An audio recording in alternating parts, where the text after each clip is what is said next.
starting up is becoming easy, Right. but starting up right is still not that easy, right? A lot of companies were copycats, right? So they were either copycats of US or copycat of China. If something has happened in China, I will start something here, right? Maybe a little controversial, I feel. If you look at the current generation in the cities, they're too much distracted. They're looking for the dopamine kick. When the Shark Tank happened, I was part of that journey.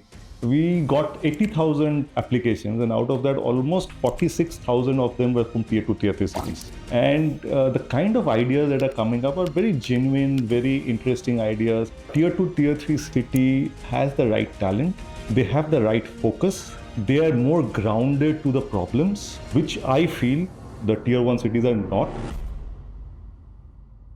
Networking is a very important skill. So you have to be in the right place at the right time. You have to meet people. Even if you're an introvert, you should be part of different activities, events, different of these accelerator programs. More than advice, you get to meet the right people. Your network will eventually become your net worth.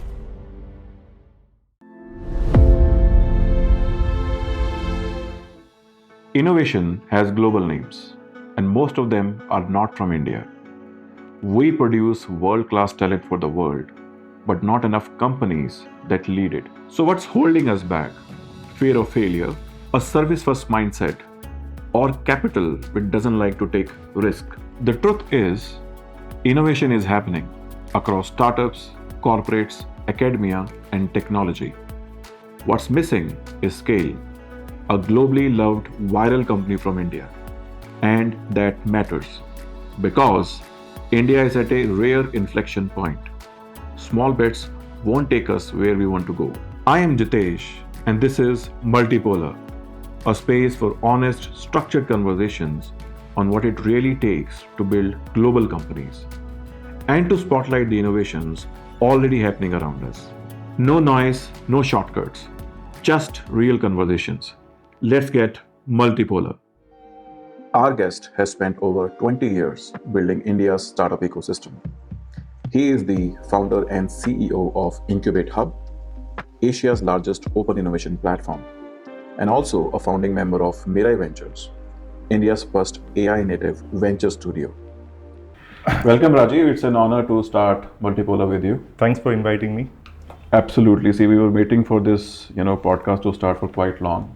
It's happening now. We're going to have various interesting discussion on various topics. So thanks for being here. I'm also looking forward to a very interesting discussion. Absolutely. So tell us about your life. Where did you grow up? What you do, Rajiv? So I grew up in Howrah, which is a small town in West Bengal. So my schooling was there. Interestingly, my initial part of my career was all into sports. So I played table tennis, I played for the district, I played cricket. Actually, I represented India for school cricket. And I was selected for the Dennis Lilly's camp in Chennai, where I was supposed to be, I was looking forward to be part of the Indian team. And I had a brain hemorrhage, and that's what changed my life. And from there, I grudgingly moved towards a professional life. My initial 10 years was with various corporates. I was with Aditya Birla as my last assignment. I launched multiple products, and that's where I came to Bangalore. And that's like 2007, 2008, when the startup kind of the buzz was happening. I didn't know about startups, what a startup is all about, right? And one fine day, I was kind of going to one event, and I met few Bansals. One of the Bansal was Amit Bansal. He was also related. And he said that he's starting up something, right? And he said, do you want to join, or do you want to just explore what I am doing? And why not, right? And he said that, why don't you join me? And I said, how much will you pay me? He said, how much do you get? I said, X. Well, like you will get just 1/4 of that. I said, okay. That's how I started the first founding journey, company called Purple Leap.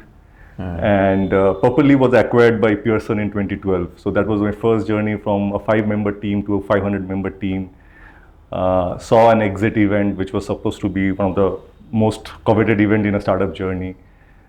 And Amit Bansal continued with Pearson and then moved on to starting up FHS Accelerator, which kind of became Incubate Hub. Had a 11 years stint with Incubate Hub, and again, Venture Catalyst took a majority stake, and I took an exit. And then I'm in the next journey now with Mirai Ventures. That's a short about myself.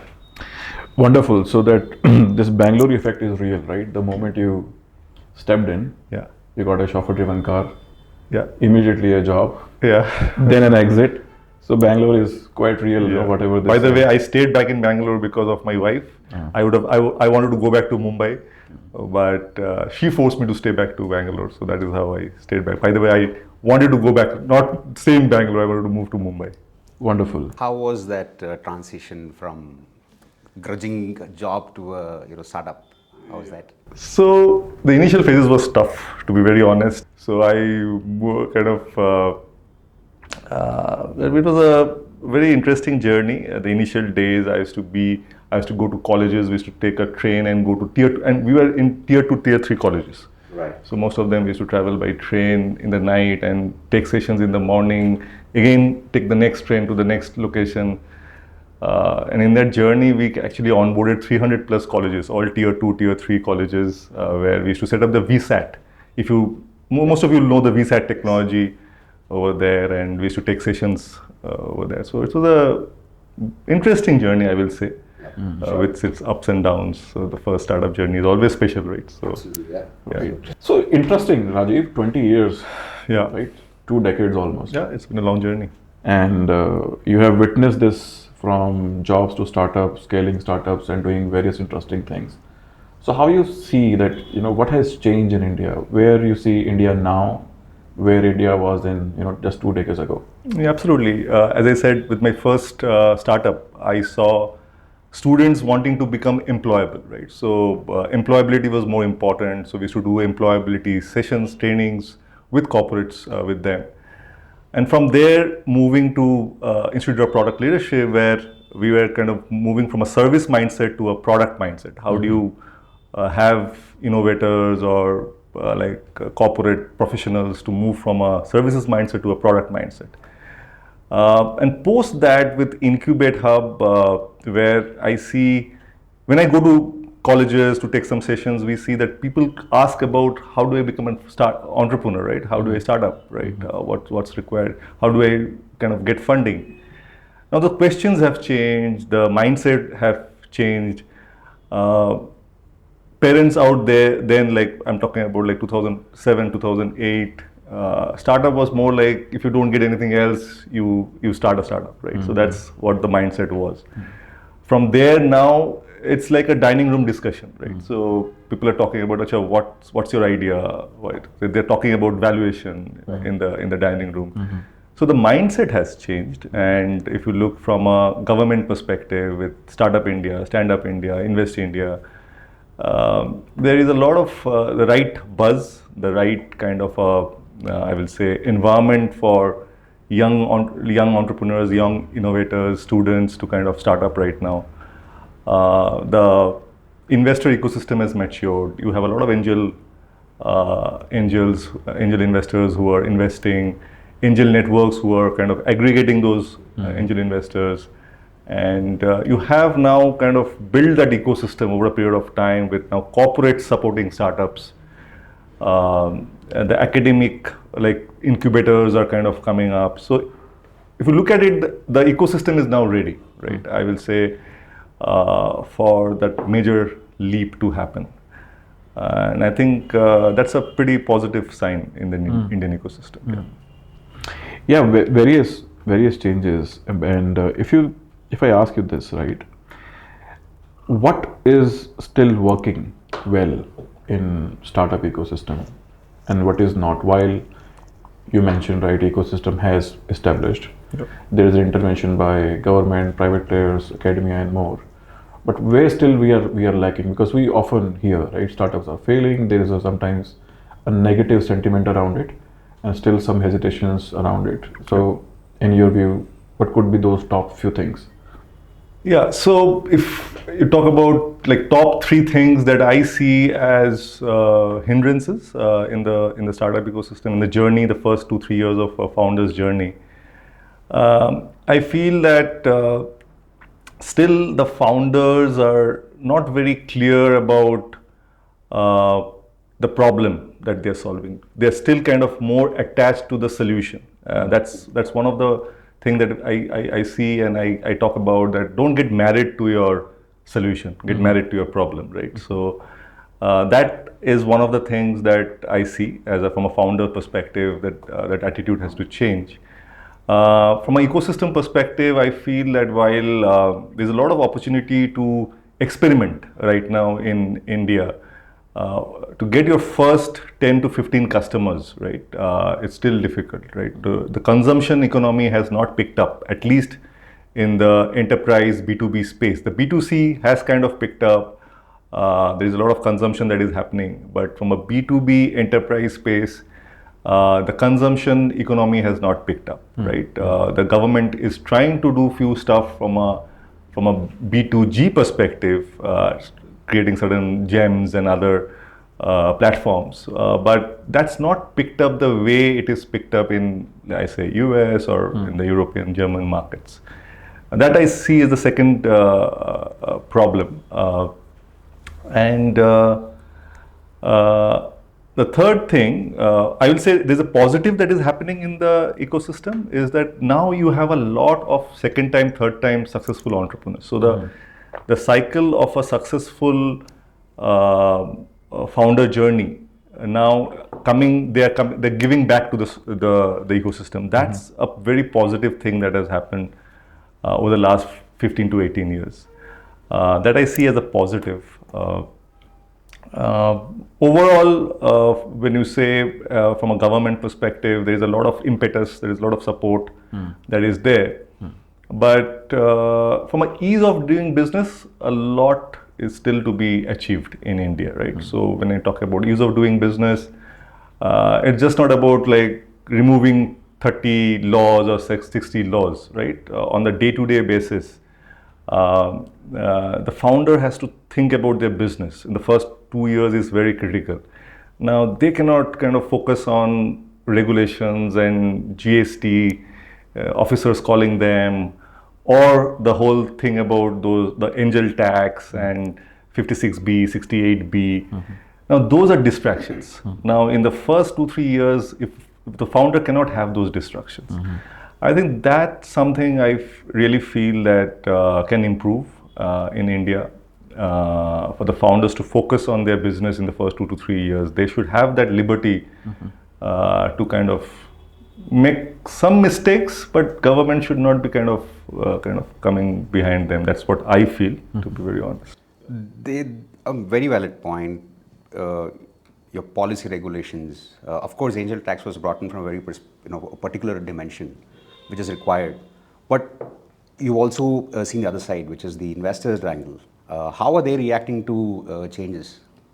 Yeah, so from an investor perspective, the angel network has actually helped the ecosystem, right? So all the angels, they putting capital has helped the ecosystem. The initial startup journey has become a little easy because of that capital. But there has been a lot of like bad apples, like in every other thing, right? So those who have put in those 2 lakh, 5 lakh kind of checks, their expectations are different, and right, so they are like looking at it like an immediate return, right? And there has been issues, and they have complained to SEBI, and because of that, there are a lot of changes like angel tax, like accredited investors. Those changes have come. So in the short term, I feel that this will have a negative impact in the growth of startups. Right. But in the mid-term to long term, it will have a positive impact. But I just hope that the shock of all these changes that are happening can be taken by the ecosystem. I just hope that the ecosystem is mature enough to take those shocks. But if you ask my view, I will like it to be a little more. I don't think that India is still there to put such regulations, like if you look at UAE and Dubai and all of that. I don't think India is still there to put so many checks and balances. Sure.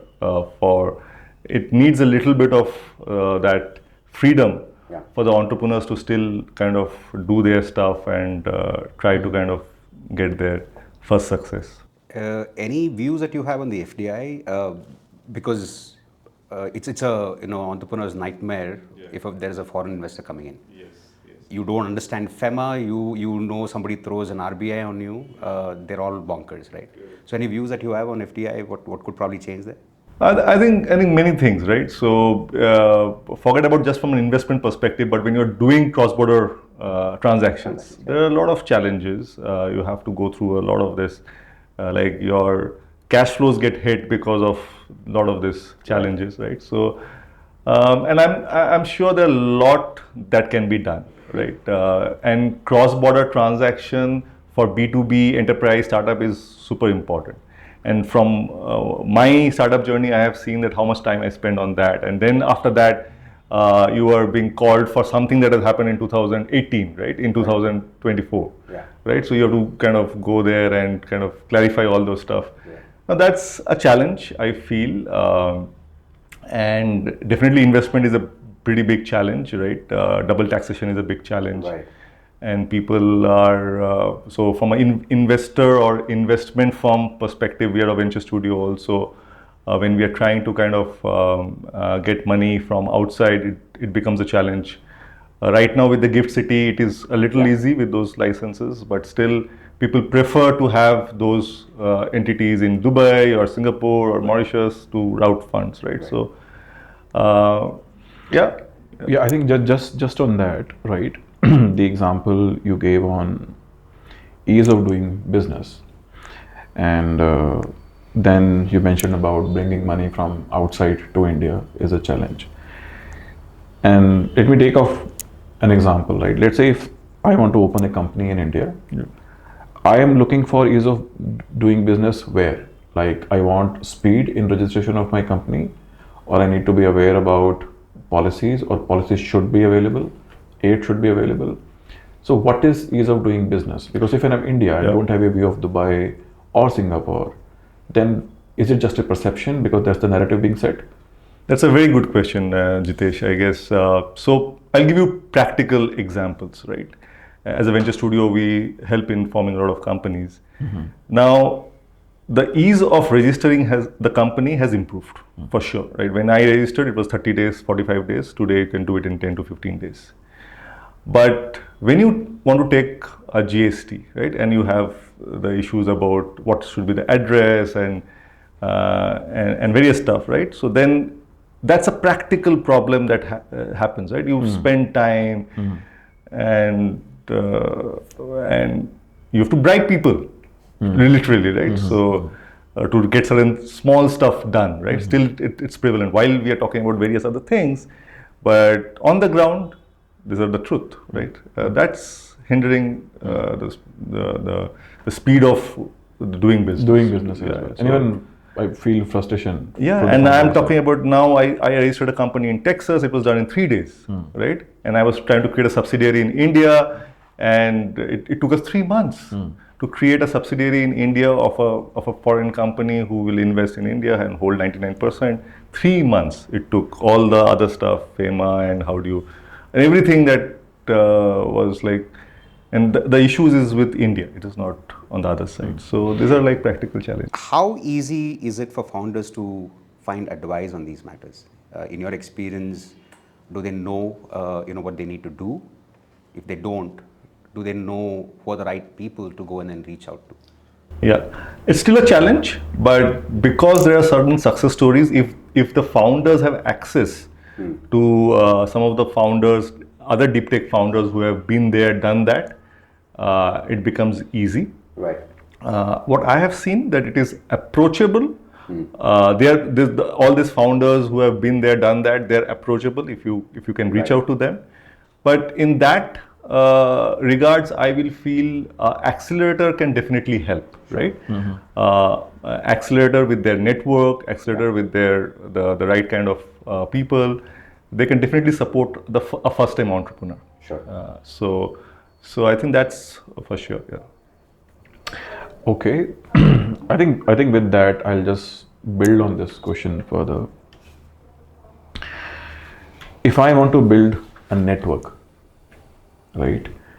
And today, what are the options? Second, there are various accelerators we hear about. If I go Google and I say give me top 10 accelerators in India, it will throw me a list. But as a founder who has never worked with an accelerator before, how do I decide which is the right one? Yeah. Yeah, that's true. So I think there are a lot of good and bad stories, right, about accelerators. We hear about stories where accelerators take 20%, 30% equity for just giving space, right? Right. So, but there are good stuff also, right? Those who have really helped build sustainable companies, right? The initial days of a founder is very important. Being day zero ready is super important, so that they don't. So the first 9 to 15 months are so critical that they should not be wasting time to experiment on things that they can just learn about, right? There is no fun in experimenting on basics. You can experiment on your product, on your customer, but the basic stuff is something that you should be ready with, right? And that's where an accelerator can really help. And I know about a lot of good accelerators, and I think you are also doing a great job with Tetris. So, yeah, I think. And this being day zero ready and this Yeah. basic stuff which you mentioned, what are those things, Yeah. right? Which you think really matters to be ready on day zero? I think basic stuff, right? I'll talk about founders agreement, right? So first, it is difficult to find the right co-founders. It is complementing co-founders is difficult. Now, an accelerator can help in helping you find a complementing co-founder with their network, with their programs. Then, kind of having a founders agreement, right? Now, I have started 3 or 4 companies. I know how difficult it is, how difficult those conversations are about equity and what you bring in, what is the sweat, what is the capital, and all of that. So I think those basics are also important, because with the founder is the core. The co-founders are a core, and how long you can build your business and what is your vision will depend on how good your relations are, because it is almost like a marriage, right? So I feel some basic inputs there helps a lot. I feel while a founder has to understand the problem well, has to understand the ideal customer for that problem well, but accelerator can help a lot in kind of positioning your story better. Accelerator helps a lot in the storytelling, either to the customer or to the investor. I think there an accelerator can play a good role. Now, if a founder is kind of knows what he wants, right? If a founder is ready with a product and they want a specific help in go to market or setting up channels, an accelerator can run a very specific program in doing those bridge programs, GTM bridge programs. There they can accelerate the journey, which a founder can take 9 to 12 months. The accelerator can do it in 3 to 6 months. Now, there the accelerator can add a lot of value. Yeah. And these accelerators, is it like very templates based advisory which happens, or this is always tailor made to a certain startup need? I don't think template made ones really work well. I feel you have to structure it with the kind of founders that you are onboarding. If you want to run a generic program for all the founders, like a 15 days or 10 days kind of a module to give the basic, it is fine. But then you have to kind of customize based on the stage of the founder and the experience of the founder, their skill set, what they are bringing, what complementary skill set the accelerator can bring. I think you need to customize something that is happening outside into an Indian context, right? Now, coming back to now, I think in the last 3-4 years or 5 years, I would say there has been a lot of genuine India-focused innovation that has happened, either be it in the D2C space, the kind of products that are very India-oriented, Indian consumer-oriented products that are coming. There are things like UPI from the financial perspective, if you look at it, with the whole JAM and UPI, where we are also part of. So if you, Incubator was actually part of that journey where we, if you look at Razorpay, Razorpay was actually nothing but building something on top of UPI, right? And we were the part of the first hackathons that happened on UPI. So those are game changers. What has happened? Right? ONDC is one. ONDC is one, right? Is a game changer, which now India is exporting to other countries, right? Those innovations have happened in India, and now we are exporting those innovations to other countries for them to adopt. Now, if you look at Zepto and all of this, right? These are India-specific innovations. 10 minutes delivery is not available globally anywhere, right? So those innovations are also getting exported. So I'll say in the last 4 to 5 years, 6 years, the founders have become more bold, right? And they now understand that how important it is to kind of think ground up and think, like you said, that how does innovation happen, right? So now they have an idea about it, and if we can give the fuel to that as an accelerator or as an ecosystem, I think that will be great. Yeah, I'm just thinking, right, that whose job it is, where it must start from, right?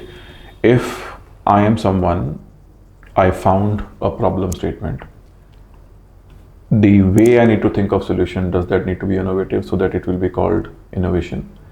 Or is it about the ecosystem which I have externally available, whether it's about getting access to funds, building my product, right, or having a culture which promotes innovation or new ideas? So what it is actually.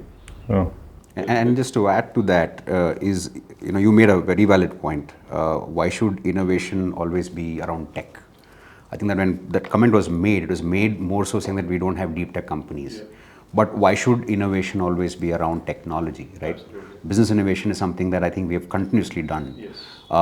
Yes, we'll catch up, on the other front as well. But I think having innovation mindset, I think, is important at this point in time. But we probably will be bringing out better products from here as well. Any views on that? No, absolutely. The innovation mindset is super critical. Even as an employee, if you don't have an innovation mindset, if you don't have an entrepreneurial mindset, I think it is difficult. So I think that mindset is changing, and you have a problem-solving mindset, right? Like I was talking about in the Purple Leap days, it was how can I get a job, employability mindset. From there, now you have a problem-solving mindset. Now, because that mindset is now there, we need to kind of give them the right ecosystem now. To answer your question, whose responsibility it is right now, right? Now, I have looked at it from different angles, right? I have worked with academia and have seen how the academic innovations are happening. Now, innovations can be looked from a breakthrough innovation perspective, right? Which is pure a breakthrough where... Radical.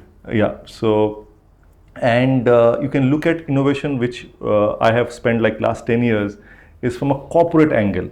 From a corporate perspective, you have a deep understanding of the domain, you have a deep understanding about the jobs to be done.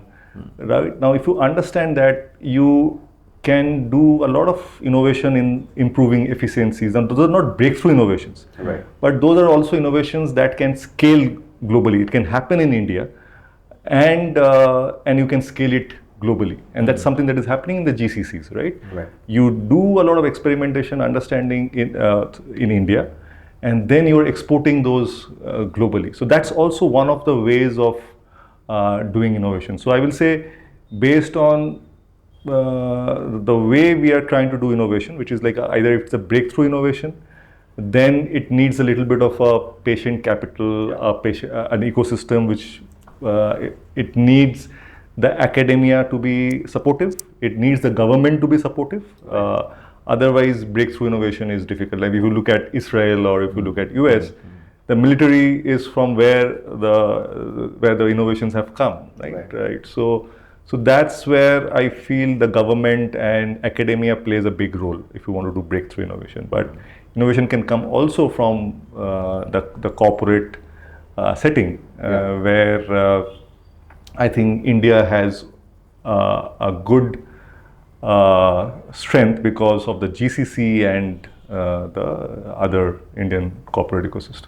Yeah, so few things which I have understood. One, it's founder's job to look at the problem which they are trying to solve quite strategically. Yeah. And if then that is understood, then there has to be a good patient capital must be available, so that that solution can be supported or done. Yeah.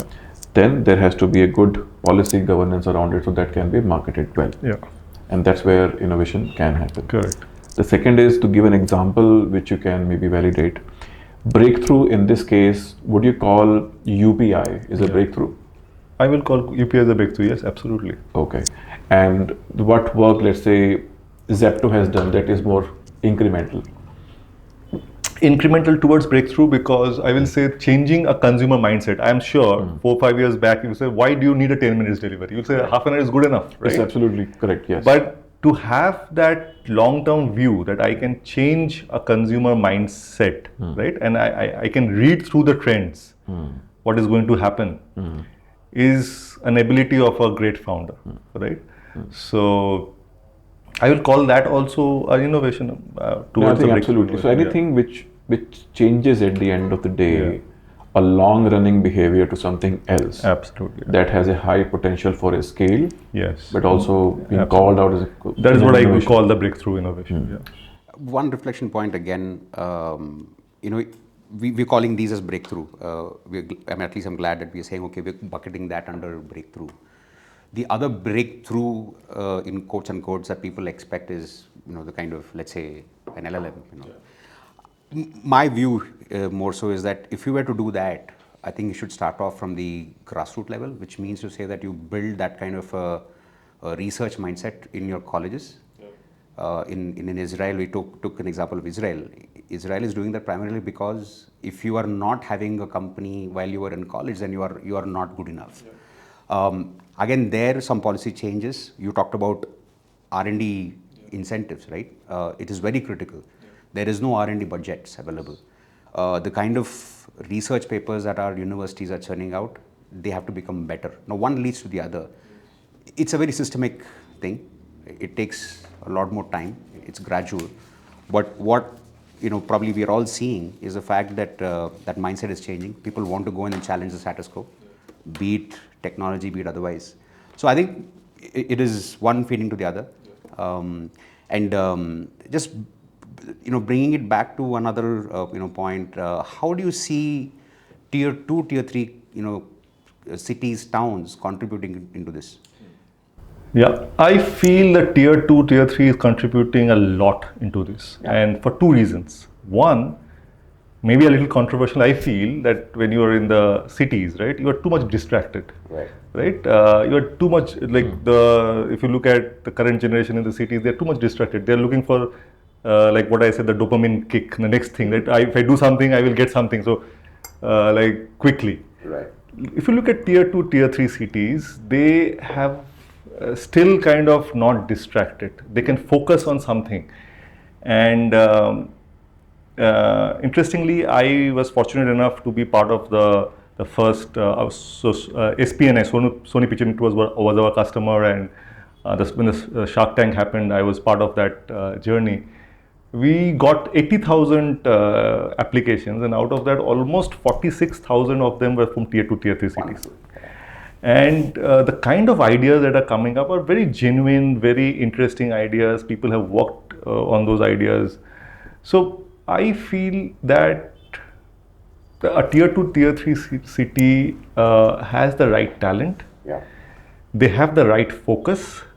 They are more grounded to the problems, which I feel the tier 1 cities are not. The founders in the tier 1 cities, they have the right network, they have the right glamour, they have the right connections, ecosystem, but grounding to the real problems, I feel the tier 2, tier 3 cities have. If you can give them the right ecosystem, I feel that you can have the best of original innovations coming out from the tier 2, tier 3 cities. Right. But see, at the same time, we quite often hear that there are various startups which are failing, Yeah. right? And I think this also brings us to this section where how do we build the companies in a right way, Yeah. right? Why certain thing has to fail? That if a lot of talent available, tier 1, 2, or wherever, where we go wrong, right? And you have been, in this area for very long. You must be speaking to early stage founders. So what are the things they are getting right, and what are the things they are not getting right? Yeah. Interesting question. So I was very actively working with Head Start, right? And one of the things that you will see in the Head Start T-shirts is the time to start is now, right? So 10 years back, we had 3,500 startups. Today, I think 130,000 startups, something Yes. like that, registered Yes. startup. So starting up is becoming easy, so that you have everybody trying to start up. They see something, they see a podcast, they see a video, and they think that, yeah, I can start up, right? But you need the right ingredients to start up, right? And that is becoming difficult. While starting up is becoming easy, but doing it right is, I think, becoming difficult over a period of time, right? And there I feel that the depth is missing. The founders have to kind of go back to the drawing board and kind of think about what they're solving for.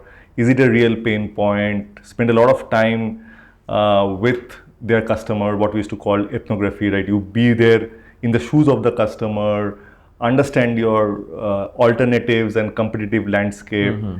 I think those are becoming more and more important, and I feel there an accelerator framework can definitely help founders, right? So that's something I'll say is becoming critical from a starting up perspective. And other things like we were already discussing about the consumption economy is not there in India, right? So most startups fail because not because of anything else, but because you don't have a market.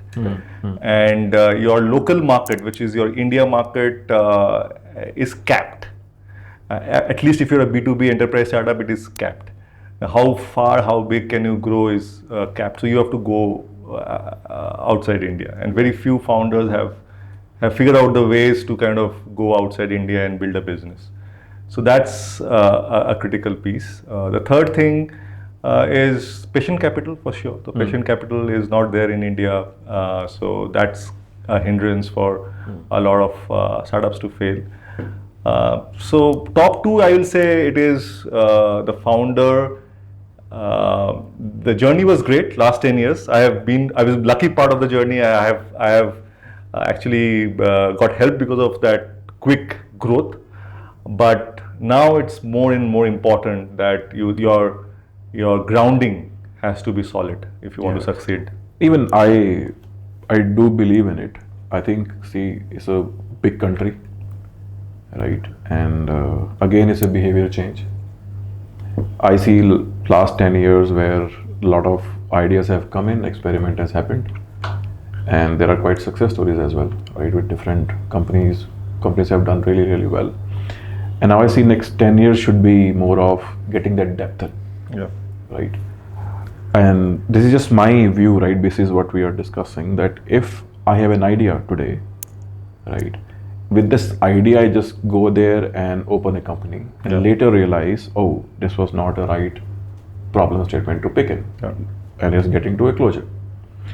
So would this be a better approach, that if I have an idea, we give it a right time to think, shape it, or maybe, prepare a right pitch deck around it, because it has various components, right? It's about problem, opportunity, case, your competition, financials, etc. And once that clarity is there, then I go ahead and think about a company. Would that be a right approach? Or Yeah, I'll say so. So I had a different view 6 years back, 7 years back, 10 years back. All this lean startup movement, lean canvas, you build a business canvas and right, and fail fast, right? I was of that proponent. Now, if I say that I will I'll change my view. I don't think today, and it might be controversial, that the whole lean startup movement can give you the success in the next 10 to 15, 20 years. You have to now kind of think through ideas a little more, think through your customers a little more. In today's world with AI and other technologies, it's very easy, right, to kind of start up and bring a product. But if you're bringing the product, there are 200 of them who is bringing the same product. So what is your moat is super critical right now. This is more important now than 8 to 10 years back, right? Where there it was more of experimenting fast and failing fast. Today you need to still experiment fast, but with some grounding, right? You have to do some grounding, and then you have to kind of experiment. What would be the key message you would like to give to the young innovators who are listening to this podcast? What would that be? Yeah, so if I look at it from my lens, like 18 years back, right? So what advice should I give myself, right? That is, if I look at from that angle, I think today's generation is pretty smart, right? And what I will tell them is, whichever area you are passionate about, right? Spend some quality time on that. Research a little bit. You have now access to information. That asymmetry of information is not there today.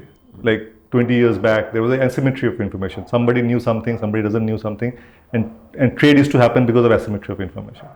But now you have information. Now, how do you process that information? If you're genuinely interested to solve the problem, right? Why? The question of why you are starting up. You are solving a genuine problem, right? So research on that problem, and you should be also genuinely interested in the problem. If it is not your own problem, at least it should be a problem that you see in your ecosystem or where you have reach.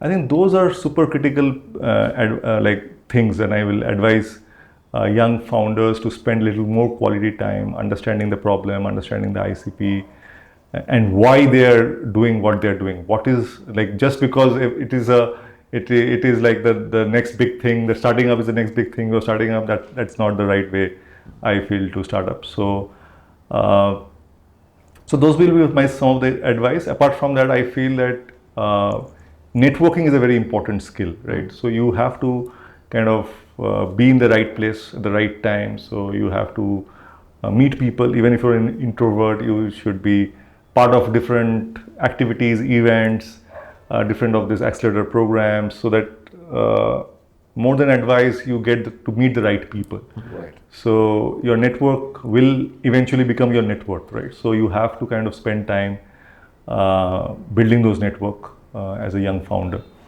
So that will be my advice to the younger self of mine 15, 20 years back. Wonderful. I think, Rajiv, first of all, thank you so much for coming over. Thanks for inviting. I think we have spoken about, broadness, various topics, various subjects, and we will, I think, continue our journey. I think there will be some more discussion we will do on some specific topics we have spoken and go in detail. Absolutely. And would love to meet you again on this. Thank you. Thank you. Thanks Thanks a Rajiv. lot. Thank you. Innovative employee brand, right? I showcase innovations and